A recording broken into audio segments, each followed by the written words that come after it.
Я Ерин Игорь. My name is Igor Yerin.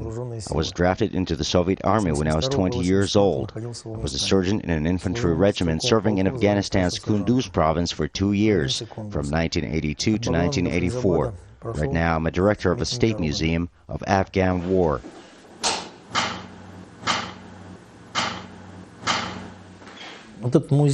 This museum is my life. It's a history, and I'm a part of this history.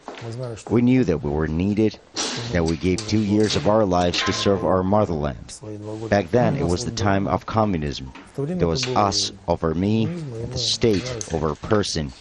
When you're 20, you don't ask many questions. You just follow orders, especially because you took an oath.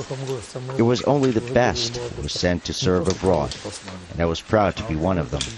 There was also an element of curiosity. What is really happening there?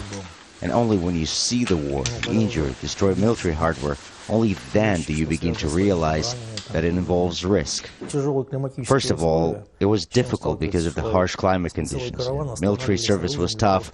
We were protecting convoys, setting up ambushes, gathering intelligence. My most vivid memory is when I saw my friends blow up on a mine. When I saw what happened, I realized that I was in the middle of a minefield, and that not everyone from my platoon would be able to get out alive. It could have been down to just one wrong move. We had losses. Not everyone came home. That's difficult to cope with.